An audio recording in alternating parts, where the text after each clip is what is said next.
जहां भगवान श्री कृष्ण नित्य वास करते हैं। आज वो समय आ गया है, हम सभी सनातन हिंदू अनुयायियों को, सभी सनातनियों को एकजुट होकर के सामने आना चाहिए। और यदि अदालत के द्वारा, कोर्ट के द्वारा, न्यायालय के द्वारा हमें न्याय मिलने में विलंब होता है तो हम सबको सड़क पर आना चाहिए, आंदोलन करना चाहिए। क्योंकि जो विपक्ष, जो विधर्मी इस केस को लटकाए हुए हैं, उनके पास कोई साक्ष्य नहीं है, कोई एविडेंस नहीं है। अभी हमारे वकील साहब बता रहे थे कि इन्होंने इतने साक्ष्य पेश किए हैं कि जो माननीय उच्च न्यायालय और माननीय उच्चतम न्यायालय को उन साक्ष्यों के आधार पर त्वरित आदेश दे देना चाहिए वहां पर दिव्य भगवान श्री कृष्ण का मंदिर बनने का। और ये केशव देव भगवान का जो मंदिर है, आप जानते हो, आप लोगों को जो इतिहास सुनने को मिलता है वो केवल इतना ही मिलता है कि चैतन्य महाप्रभु ने आज से 500 वर्ष पूर्व यहाँ पर श्री कृष्ण जी का मंदिर बनवाया, लेकिन ऐसा नहीं है। जो वास्तविक इतिहास है वो ये है कि भगवान श्री कृष्ण के प्रपौत्र, भगवान श्री कृष्ण के जो पुत्र थे प्रद्युम्न, और प्रद्युम्न के पुत्र हुए अनिरुद्ध, और अनिरुद्ध के पुत्र जो हुए वज्रनाभ, वज्रनाभ जी के द्वारा आज के 5,500 वर्ष पहले यहाँ पर भगवान श्री केशव देव का, भगवान श्री कृष्ण का, जहां पर उनकी जन्म की गर्भगृह है भगवान श्री कृष्ण का, जहां पर जेल खाने में, कंस के जेल खाने पे जहां पर भगवान श्री कृष्ण ने अवतार लिया था, जहां पर विधर्मियों ने एक ढांचा बना करके खड़ा किया है, उसको त्वरित अवस्था में ध्वस्त करके और दिव्य भव्य भगवान श्री कृष्ण का मंदिर बनना चाहिए कि नहीं? आप लोग बताइए कि हम अपने ही भारतवर्ष में, अपने ही भारतवर्ष में, अपने ही भगवान के मंदिर के लिए, जो कि उनकी ही भूमि है, और उसके लिए हमें अदालतों में केस लड़ना पड़ रहा है, आंदोलन करने पड़ रहे हैं, ये कितनी बड़ी विडंबना है।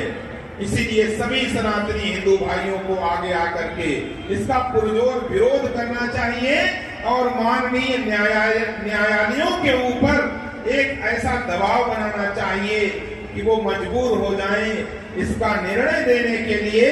क्योंकि ये भूमि और ये मंदिर, देखिए, भगवान कृष्ण और राम ये सनातन धर्म के प्राण हैं और हमारे आराध्य हैं।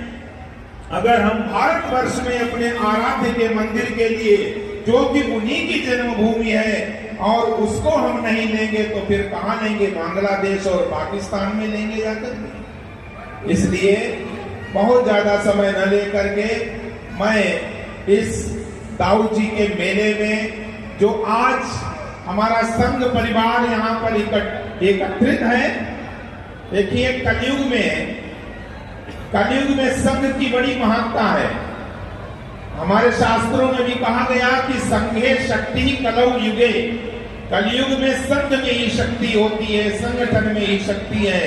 और ये ऐसा संगठन है, ये जो संगठन है आरएसएस, ये ऐसा संगठन है, आजकल के जो तथाकथित नेता हैं वो आतंकवादियों के साथ इसकी तुलना करते हैं, एक नया शब्द छेड़ देते हैं कि हिंदू आतंकवादी।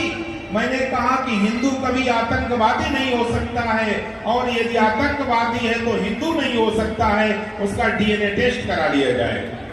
क्योंकि हिंदू का अर्थ ही होता है कि हिंसया दूयते हृदयम यस्य स हिंदू, जिसका हिंसा के नाम से ही हृदय विदीर्ण हो जाए उसको हिंदू कहते हैं। वो आतंकवादी कैसे हो सकता है? कभी हिंदू सिर को धड़ से अलग नहीं करता, कभी हिंदू पत्थरबाजी नहीं करता। ये सनातन हिंदू धर्म की एक गरिमा है, उसकी पहचान है। हमेशा हिंदू जो है, हमेशा सनातनी अपनी गरिमा में रहे हैं, लेकिन जब उनको कोई छेड़ता है जब कोई उनकी संस्कृति से खिलवाड़ करता है उस समय सनातनी हिंदू चुप नहीं बैठता है, और जब जब हिंदू जागा है तब तब हिंदू ने, सनातनियों ने इतिहास बदल दिया है मेरे प्यारे भक्तों। इसलिए आज जागना पड़ेगा। यहां पर मैं केवल शुभाशीर्वाद देने के लिए ही आया हूं, बहुत लंबा चौड़ा वक्तव्य देने के लिए नहीं आया हूं। इसलिए पुनः मैं अपने सनातनी हिंदू भाइयों को जागृत करने के लिए उनसे ये निवेदन करता हूं कि आप लोग अपने आप को पहचानो। जैसे कोई सिंह का बच्चा जब पैदा होता है और वो बच्चा पैदा होते ही गीदड़ों के साथ में मिल जाए और मिलकर के अपने को गीदड़ समझने लग जाए, आज वैसी ही स्थिति हो गई सनातनी हिंदुओं की। आप पहचानिए, और जब सिंह दहाड़ करता है तो गीदड़ों के बीच में जो अपने को गीदड़ समझने वाला बच्चा, उसको समझ में आ जाता है कि मैं गीदड़ नहीं हूं, मैं तो सिंह का बच्चा हूं, सिंह का पुत्र हूं। इसलिए अपने सिंहत्व को पहचानिए।